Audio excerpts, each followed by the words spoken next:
Let's bring in the analyst behind the call, Craig Siegenthaler of BofA Securities. Craig, welcome to you. And specifically, what are you picking up on?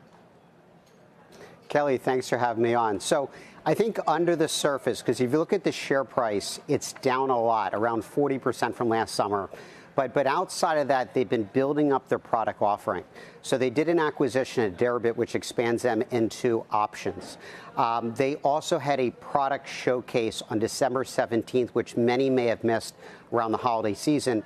But they announced their plans to launch stocks, ETFs, equity options, and prediction markets. And another product they're working on that we're pretty excited about is called Coinbase Tokenize, which is a tokenization engine to let third parties and asset managers tokenize their products. And I think that'll be very important as we think of the trend of tokenizing real world assets, RWAs.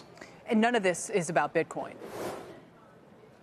So today, Bitcoin is a high percentage of the trading volume at Coinbase and basically every exchange. We think that's a smaller piece going forward as more assets move on the blockchain, and that's already happening. Right, but in other words, you think this divergence could continue? Like, does it matter what happens to Bitcoin from here in order to own Coinbase? Well, so over the near term, there's a very high correlation between the two. So it would be helpful if the price of Bitcoin goes up in the next 6 months. Now, the nice thing here is the price of Bitcoin has come down a lot from last summer, as you pointed out. It looks like it's sort of bottomed here. We're also only entering year 2 of an administration that has several policies that are positive for the crypto markets, too. Right. But when I think about, Base and all these infrastructure layers, I think, this is a really kind of cool, innovative way of modernizing the whole financial system and in a way kind of becoming the whole financial system. And that's great. But I don't think you have to be a Bitcoin believer or anything like that for all of this to continue, right? Long term, no. Near term, yes, because there is that high correlation. But if you think about what is Coinbase, Coinbase is the #1 crypto exchange in the United States today. It's the trusted partner. Now, it can use that cornerstone to do a bunch of other things. So they've launched a blockchain called Base. It's permissionless. It aims to be decentralized.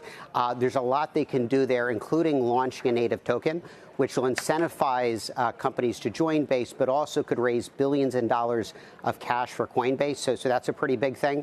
They also have Coinbase Tokenize, which I think could help move asset management products, and this is like a $100 trillion market, onto the blockchain.